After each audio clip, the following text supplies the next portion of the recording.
Hello students. तो आज के इस वीडियो में हम देखेंगे steric inhibition of resonance. Steric ये वर्ड का मतलब है बल्की ग्रुप्स। जहां पे भी बहुत बड़े बड़े ग्रुप लगते हैं कोई भी ऑर्गेनिक स्ट्रक्चर के अंदर, तो उसको हम कहते हैं बल्की ग्रुप्स। बड़े बड़े ग्रुप्स को हम कहते हैं बल्की ग्रुप्स। तो ये बल्की ग्रुप की वजह से क्या हो रहा है? Inhibition of resonance. जिन भी कॉन्जुगेटेड स्ट्रक्चर्स के अंदर रेजोनेंस होता है, उनके अंदर अगर ये बल्कि ग्रुप्स इनकॉर्पोरेट हो गए सर्टेन पोजीशन पे, तो उनके वजह से क्या होता है?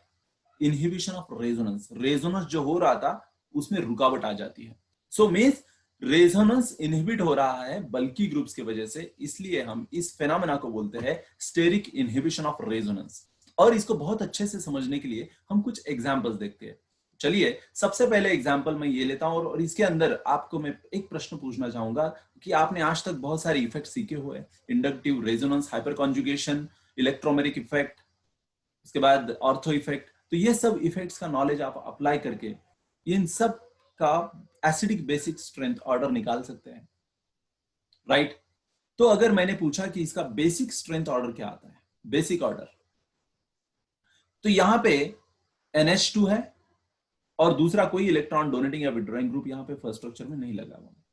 यहां पे अगर देखेंगे तो यहां पे एक इलेक्ट्रॉन विड्रॉइंग ग्रुप लगा हुआ है, इलेक्ट्रॉन विड्रॉइंग ग्रुप NO2 लगा हुआ है, जो -I as well as -M effect दिखाता है। यहां पे दो NO2 लगे हुए हैं जो -I as well as -M effect यहां पे भी लग रहा है। तो जितना ज्यादा इलेक्ट्रॉन विड्रॉइंग ग्रुप किसी स्ट्रक्चर में होता है, उतना ज्यादा उसका एसिडिक स्ट्रेंथ होता है, राइट? तो फिर सबसे ज्यादा एसिडिक कौन हो गया? थर्ड। उसके बाद उससे कम एसिडिक हो गया सेकंड, उससे कम एसिडिक हो गया फर्स्ट, तो लीस्ट बेसिक हो गया थर्ड। तो इसके हिसाब से हमें बेसिक स्ट्रेंथ ऑर्डर निकालने बोला था, तो सबसे ज्यादा बेसिक है 1, 1 is greater than 2, 2 is greater then 3। इस तरह से इसका बेसिक स्ट्रेंथ ऑर्डर आएगा।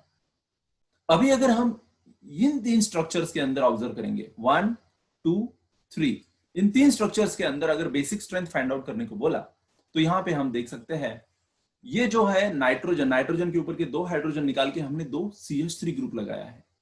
तो मींस एनिलीन से दो हाइड्रोजन निकाल के वहां पे CH3 ग्रुप लगाया है, इसलिए इसका नाम हो जाता है NN डाइमिथाइल एनिलीन। इसका नाम हो गया NN डाइमिथाइल एनिलीन। अभी ये जो NN डाइमिथाइल एनिलीन है, इसके नाइट्रोजन के ऊपर लोन पेयर है जो इस फिनाइल रिंग के रेजोनेंस में पार्टिसिपेट करता है, क्योंकि ये NN डाइमिथाइल ग्रुप और फिनाइल रिंग एक ही प्लेन में है, सेम प्लेन। ये दोनों एक ही प्लेन के अंदर है। जैसे कि यहां पे अगर आप देखेंगे, यह है फिनाइल रिंग और यह है NN डाइमिथाइल ग्रुप। तो ये NN डाइमिथाइल ग्रुप इस फिनाइल रिंग के प्लेन में है, तो इसका लोन पेयर आसानी से इस फिनाइल रिंग के अंदर पार्टिसिपेट कर सकता है रेजोनेंस में। उसी तरह अगर यहां पे देखेंगे तो ये भी NN डाइमिथाइल ग्रुप इस फिनाइल रिंग के प्लेन में है, तो इसका भी लोन पेयर आसानी से इसके अंदर पार्टिसिपेट कर सकता है, राइट? और टॉप ऑफ दैट यहां पे अगर देखेंगे तो इलेक्ट्रॉन विड्रॉइंग ग्रुप लगा हुआ है, तो इलेक्ट्रॉन काफी अच्छे से विड्रॉ भी कर रहा है। ओके, अगर यहां पे देखेंगे तो यहां पे दो इलेक्ट्रॉन विड्रॉइंग ग्रुप दिखाई दे रहे हैं। तो हमें नॉर्मली इन तीन स्ट्रक्चर्स को ऑब्जर्व करके ऐसे लगेगा कि थर्ड स्ट्रक्चर में दो इलेक्ट्रॉन विड्रॉइंग ग्रुप है, सेकंड स्ट्रक्चर में एक इलेक्ट्रॉन विड्रॉइंग ग्रुप है और फर्स्ट स्ट्रक्चर में एक भी नहीं है। इसका मतलब इसका बेसिक स्ट्रेंथ कैसा होगा? 1 is greater than 2 is greater then 3, ऐसा होगा, ऐसे हमें लगेगा। लेकिन एक्चुअली ऐसे नहीं होता है। उसका कारण क्या है? तो ये जो NN डाइमिथाइल ग्रुप है, ये इस फिनाइल रिंग के प्लेन में नहीं है। इसके कारण ये जो लोन पेयर है, ये रेजोनेंस में पार्टिसिपेट नहीं कर रहा है, यहां पे रेजोनेंस में पार्टिसिपेट नहीं कर रहा है, because this NN dimethyl is not in the plane of this phenyl ring. ये क्यों प्लेन में नहीं है, वो बात बहुत इंपॉर्टेंट है। मैं इसके लिए आपको मैं ball and stick model use करके सिखाना चाहता हूं। आप देखिए, ये जो स्ट्रक्चर है, ये थर्ड स्ट्रक्चर एग्जैक्टली इसको मैच करता है।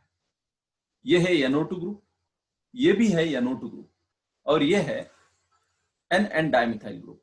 अभी NN डाइमिथाइल ग्रुप और NO2 ग्रुप के अंदर बहुत ज्यादा, यहां पे आप देख सकते हो बहुत ज्यादा क्राउडिंग यहां पे डेवलप हो चुकी है। यहाँ पे NO2, यहाँ पे NO2, यहाँ पे NN डाइमिथाइल, ये बहुत ज्यादा क्राउडिंग होने के कारण इन ग्रुप्स के अंदर रिपल्शन होने लगता है, राइट? तो ये रिपल्शन के कारण यहां पे अनस्टेबिलिटी डेवलप हो जाती है, राइट। तो फिर ये स्टेरिक रिपल्शन यहाँ पे जो हो रहा है, इसके कारण क्राउडिंग की वजह से जो रिपल्शन एक दूसरे ग्रुप के अंदर हो रहा है, इसके कारण एन डाइमिथाइल सोचता है मैं मेरा प्लेन चेंज कर लेता हूं ताकि सब सुखी समाधानी रहे, सबको बहुत ज्यादा स्पेस मिले। देखिए अभी जैसे ही ये एन डाइमिथाइल पहले इस तरह से था, तो ये खुद का प्लेन अभी चेंज कर लेगा। ये लीजिए, ये जैसे ही प्लेन चेंज कर लेता है, यहां पे आप देख सकते हैं जैसे ही एन डाइमिथाइल प्लेन चेंज कर देता है, बहुत ज्यादा स्पेस यहां पे डेवलप हो जाता है। Can you see this space? पहले यहां पे देखिए स्पेस नहीं था, बहुत नजदीक नजदीक थे। अभी ये अपना प्लेन चेंज कर देता है, तो यहां पे काफी ज्यादा स्पेस डेवलप हो जाता है। इस स्पेस के कारण ये lone pair out of the plane चली जाती है। ये नाइट्रोजन के ऊपर, ये है नाइट्रोजन, ये नाइट्रोजन के ऊपर की lone pair out of the plane चली जाती है, जो रेजोनेंस में अभी पार्टिसिपेट नहीं करेगी। इसलिए यहां पे हम बोल रहे हैं because of the bulky groups, because of this NO2 bulky groups, this resonance got inhibited। ये जो नाइट्रोजन की लोन पे रेजोनेंस के अंदर पार्टिसिपेट कर रही थी, वो अभी रेजोनेंस नहीं होगा। अगर इस स्ट्रक्चर के अंदर हम देखेंगे, तो यहां पे ये जो लोन पेयर थी, ये जो रेजोनेंस में पार्टिसिपेट कर रही थी, अभी वो रेजोनेंस नहीं हो पाएगा। क्यों? ये बल्की ग्रुप्स के कारण अभी ये ऊपर का NN dimethyl group out of the plane चला गया है। That's the reason we say here we can observe steric inhibition of resonance। और ये स्टेरिक इनहिबिशन ऑफ रेजोनेंस होने के कारण लोन पेयर अवेलेबल होगी यहां पे किसके लिए? डोनेट करने के लिए।